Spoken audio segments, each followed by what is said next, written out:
everybody! Now, you may be saying Garen is extremely easy champion and doesn't need a guide. And I kind of agree.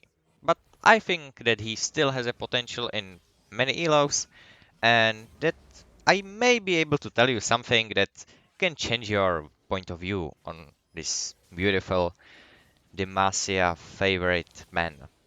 Now, let's get into it. So, let's go over runes.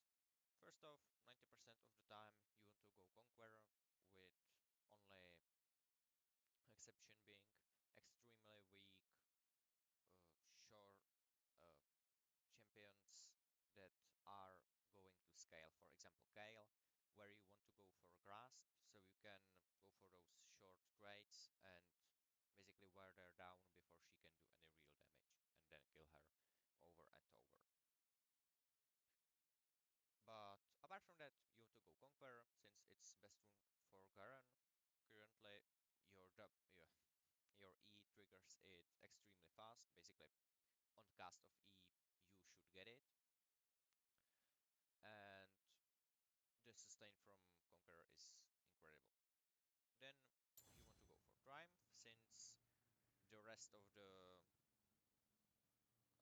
well, the rest of this part gives you nothing.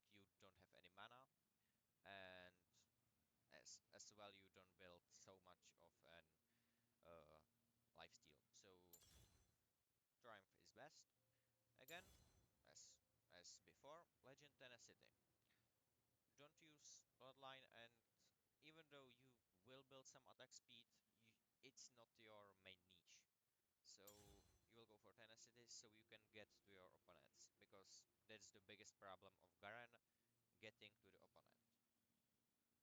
And lastly, uh, if they are extremely squishy, like full team or maybe 4 squishies with assassins and ADCs, casters, you can go for Coup de Grace.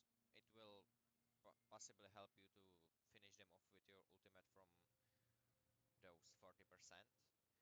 But most of the time, last stand is best, since you are probably going to be tanking for your team. And for secondary, things get a bit more interesting. You either want to go resolve in harder matchups, and you will usually be taking teleport with this. So you will go for either conditioning, which is my favorite since it increases your resistances, which are also possibly being increased by you. But if it's really hard matchup, you can go for either second wind on poking things like if you are forced to play against them long range champions like Timo. If I don't see a lot of Timo, but he's a perfect example. Or maybe even like Fiora with her Q. Or if you're going against some harding get it like Darius or Necton, you want to go for pawn plating. And you got again two options. You can either go for demolish or overgrowth for your secondary rune in this. But I get it that demolish counts on you being that stronger in the early game, winning all those fights, because you're not necessarily tanky. So you need to use it more times. So overgrowth is just a safe option. If you feel like you're going to win 100%, go for demolish. Other option, and possibly more popular, is going for sorcery, and you will want to take Nimbus Cloak, because you will usually take Ignite with this and will try to get that lead. So Nimbus Cloak to chase your opponent, since movement speed is possibly the most important thing on Garen. And to that you can take Celerity, which will increase your movement speed either from Nimbus Cloak and more importantly from your Q. So you will get that beautiful burst speed when you're reaching your opponent. And for smaller runes, you will want to go for double adaptive and magic resist or armor depending on opponent. That is going to be everything. I'll see you with the rest of the video in the game. Okay, so as always, quickly summarize. Flash is a must on Garen since it's your basically only tool of basic mobility. And then, as I was saying, you can either go for teleport if you are in a hard matchup, which is either dominant late, like for example Darius, or something that greatly outscales you, and you need the utility of the flash. But as long as you are sure that you will be winning the team fights, just duels or possible skirmishes, go for Ignite. It will give you that lead that you need and ensure all those kills. Only reason when not to take it is when your mid laner and bot and support already have two Ignites. Then I tend to go for teleport because having three Ignites in a game which goes over 20 minutes is useless. Kind of. Mostly. Now we can get to the items. So first off, as I was saying, poking matchup, go for Durant Shield. Basically any matchup which is melee, possibly outside of Fiora, which has her Q and has very easy poke, I would go for Dorn's Blade.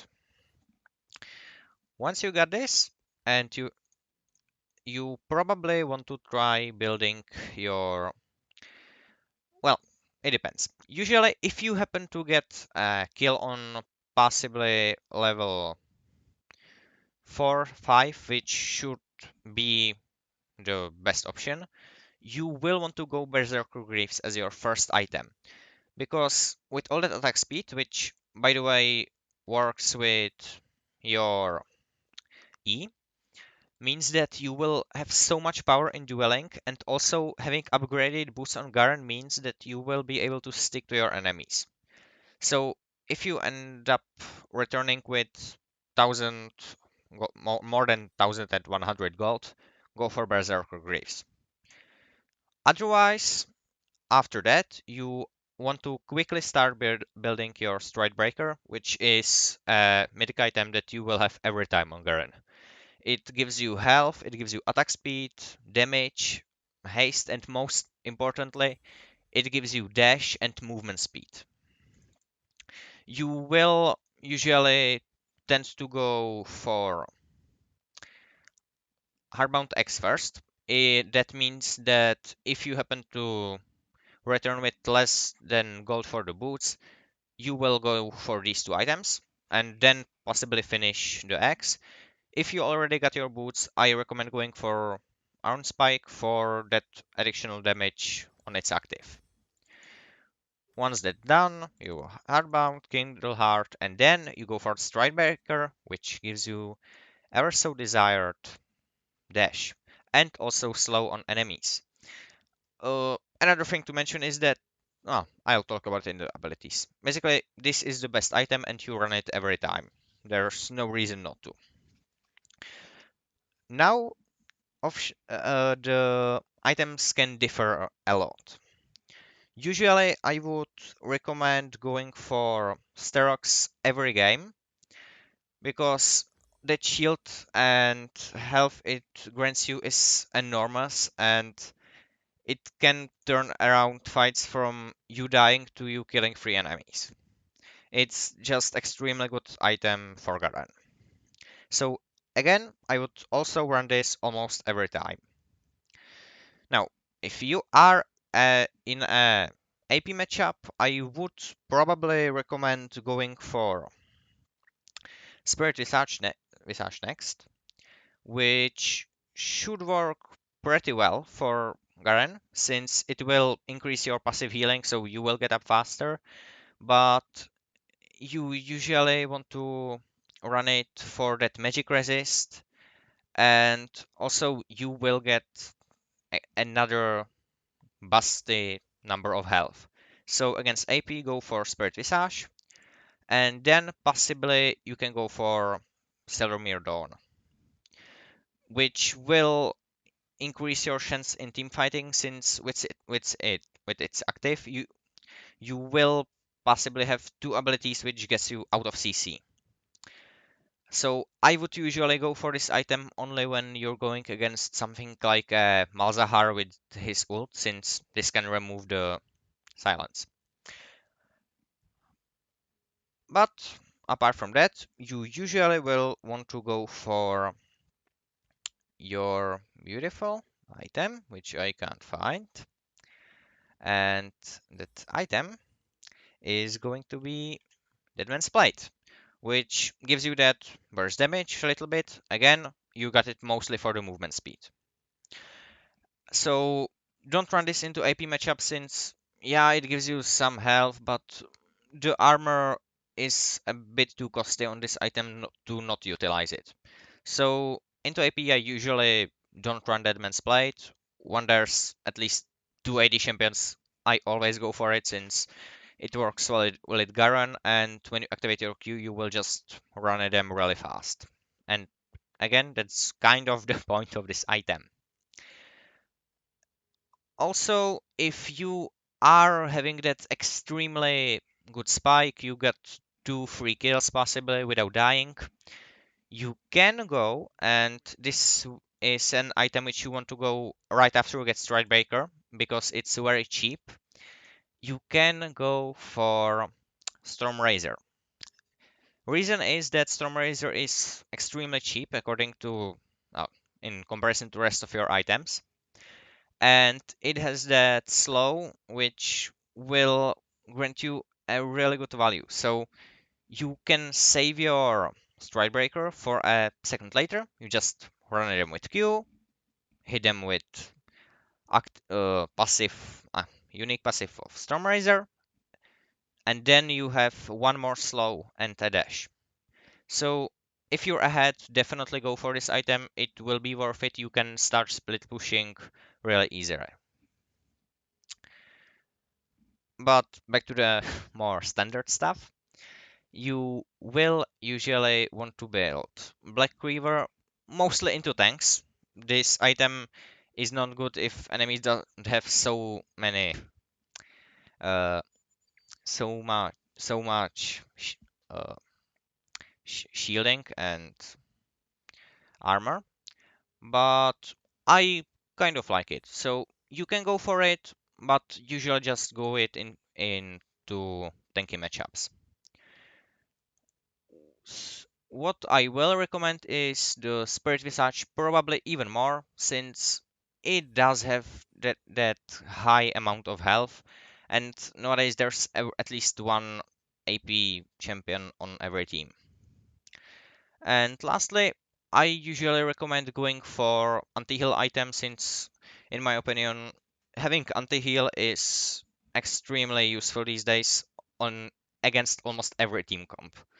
I don't think that when you get into a game, there's not gonna be at least one champion with high amounts of healing, or 5 champions with healing that isn't so enormous, but there's a lot of it.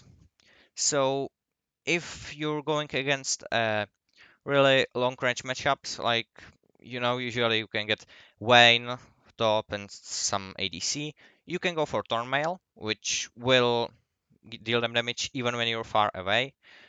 But the better option is usually going to be your Mortal Reminder, which again grants you a bit of movement speed.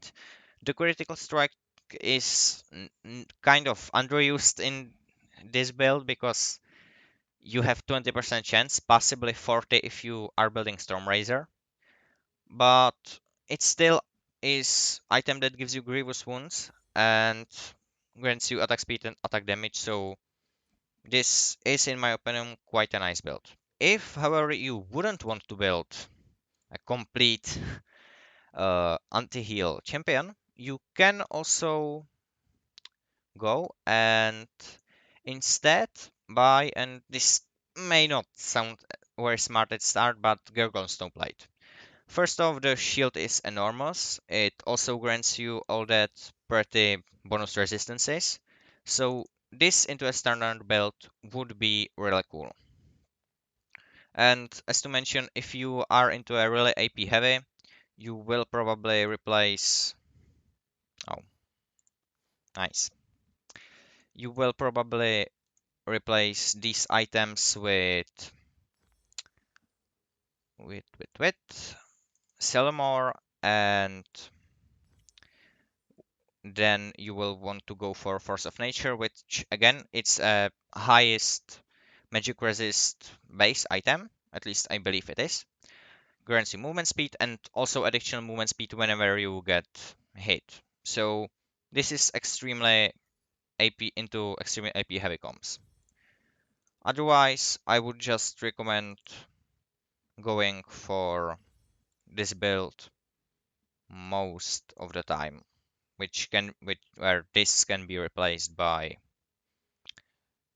you know, by gargoyles.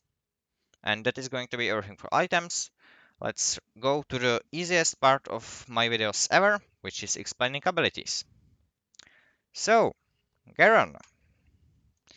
Garen has exactly 5 abilities. His first ability is extremely difficult to explain.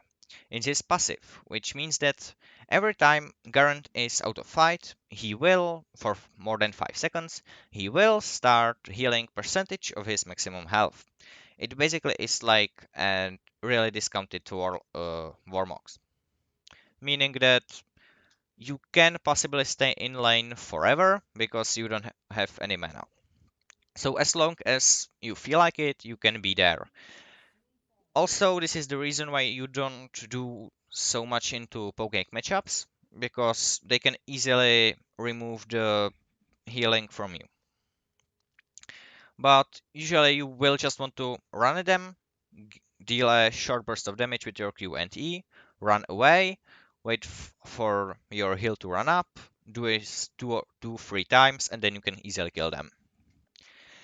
Now, we got your Q, which, first off, every time you activate it, it removes all slows that are applied to you and grants you 30% movement speed, meaning that if you yeah, meaning that if you are running very fast, you will run 30% faster and gain empowered auto attack, which will silence the enemy for 1.5 seconds. So you got that beautiful burst speed, burst damage, and they can't cast abilities for a short amount of time. This is your main engage tool, and since it has quite a short cooldown, you usually want to save it for finishing off and following up with your ultimate. But more on that later. You will want to upgrade this ability first and max it second. Now we get to the Garen's W. So passively you will get uh, amount of armor and magic resist every time you kill a unit, and this stacks up to 30. So after, I think it's, yeah, after you kill 90 units, you are extremely more tanky and you are just stronger. And actively, when you activate it, you will gain a shield for a short duration, but more importantly, you will have every CC that will be targeted at you and also gain damage reduction. Meaning that Garen is extremely good when going for tower dives because he is dealt much less damage from tower and everything else, and also can't be CC'd under the tower properly. So this is the only part where Garen can produce some skill with timing and correct usage of his courage. And then Garen's signature ability, which is his E, called Judgment. In this circle around you, you will hit every enemy and gain ghosting, so you can go through units. Additionally, every champion who gets hit by, well, you will start spinning. And every champion who gets hit by 6 spins will have his armor reduced by exactly 25% for 6 seconds. Meaning that this is extremely powerful tool for clearing waves. On level 3 you can possibly clear a whole wave. And it just is extremely useful for dueling, team fighting, and gives Garen a lot of value. Also, the nearest enemy will take additional damage. So if you're just fighting in a line if you're fighting in a line and there are minions, try to stick as close to the champion as possible, which you want to do otherwise, but just keep in mind that you will deal that increased damage if they are the closest enemy. And you will be upgrading this ability second and maxing first because it's just so powerful, deals so much damage, and has that armor reduction, so it also has a lot of utility. And finally, we got your ultimate, which is a beautiful execute, which deals from 100 to 450 plus percentage of enemies missing health through damage, meaning that it's extremely good against tanks with high resistances, but also since it's extremely good against squishy, since you can down 1-0 them from like, well, if you can test it on this guy, it takes half his health and it didn't utilize any of his missing. And since ADCs are usually in that area from 1000 to 2000 health, once you damage them for a short duration, you will deal them extreme amount of damage even if they are on half of their health. So it's extremely strong ability, and also it feels pretty satisfying just stabbing someone with a giant sword from the sky. Yeah. So that's basically it for abilities. Also, another thing to say to Garen's abilities is that he's extremely fluid. So you casting your E, you can cast your Q during the casting time of E, gain that movement speed, and once E is gone, you can finish them off with your Q. I also, again, forgot that your E can be recasted to get the cooldown down faster. Meaning that once you start casting, you can recast and finish if there's no enemies to use it on. Now, there is probably no reason explaining combos, but just so I can show you something. Your basic combo basically is activating your Q, then flashing towards enemy, activating your E, dealing amounts of damage you feel fit. If they are low enough for you and you are sure, you can cancel it early, deal one auto attack, which basically deals more damage than one strike of E, and then finish them off with your ultimate, and it looks something like this. And this is your basic executability on any target if you feel so. You can also add Stride Breaker into this, so you can basically activate your Q, flash, and finish them off. And now for the laning, which is actually interesting part about Garen and reason I made this guide. So in the lane, you usually are kind of dominant. So you can try to harass your enemy. If they are a melee matchup and can be too early, something like Darius, just stay on your side of the lane, and when you go for enemy minions, you will usually want to go for Q since that movement speed is for some time. So that means that when you damage them, you can just run away without taking any damage from enemy champion, wait for the cooldown to come back, and get them again. Usually, you will have that additional additional power than enemy has and can finish them off and fighting. This Q technique is just against hard matchups. Also, thanks to your E, it's hard to push you under tower, and also you can quickly push your lane. So Garen is extremely good at controlling where the lane is gonna be, since he has a way to farm safely and also to push really aggressively.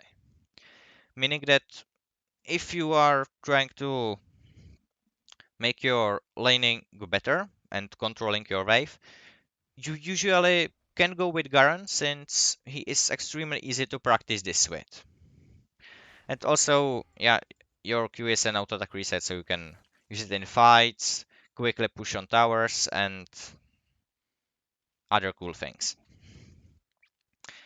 And yeah, I should also mention that unlike many champions, if you happen to get behind, for example, as I was saying before, you die to Darius, you may lose to Renekton, anything that's extremely strong early, you usually should just give up the Berserker Graves and instead go for stat boots, being mercenary threats or tabbies. Well, they're not called tabbies anymore, but I will always call them that. Because you will, this is only for the lead. So once you are out of the lead, you just want to build utility. And again, once you get to mid, late game, you usually don't want to fight enemies in team fights so often since Garen's damage is extremely single target heavy. Yes, you got your area of effect E, which can cause serious damage to teams when you remove 25% of armor from several champions, but you are mostly focused on single targets. So I would usually recommend split pushing, and if you're playing right, you should be having that lead, meaning that you should be able to 1v1 and possibly even 1v2. So try to split push, let your team take objectives or other towers, and you should win a lot of games into quite high elo. And yeah, that's going to be possible everything. For matchups and allies, you don't really it's hard to say this, but Garen does not really work well with any champion. He is just so kind of basic that there's no way of synergies. You, I guess you could say that every champion that has hard CC is great to work with Garen because they can pin down the enemy and you can finish them off. And against Garen, I usually there are, at least from my point of view, three possible bans. Either you ban Darius, which is a really popular champion and has that early kill potential on you because of all his bleed, extended team fights, and he can possibly not allow you to escape. Then you got poking matchup. So, and if I've seen a lot of AD carries trying to go into top lane, or there is still my best friend Timo, they will possibly destroy you since once you try to engage, they will just deal so much damage before you even get to them. And they also disable your passive. And again, then there are matchups like Fiora or Camille, which more importantly, I want to talk about Camille because Camille usually go grasp, so that means that she can easily win short raids because she has her basically two empowered auto attacks and also heal from grasp. And more importantly, Camille has extremely good dash, meaning that if things are going bad for her, unless you silence her for that 1.5 second at the right timing, she can just escape every time she wants from you, since apart from your silence, you don't really have any CC. Meaning that Camille can engage on you when she wants to, and disengage when she wants to. So that's probably like the hardest counter to Garen. Nonetheless, the chi scales so much better. And with that, it's possibly going to be everything. If you would want me to make a video that's talking solely about laning, let me know in the comments. You can, you know what, if this video gets, nah, just let me know in the comments. I don't want to play on if this gets the amount of likes, I will do it. So again, if you want to know about the laning and wave control, let me know. I hope you enjoyed this video. If you liked it, you can like it, and you can subscribe if you would want more content. Until next time, Petri out.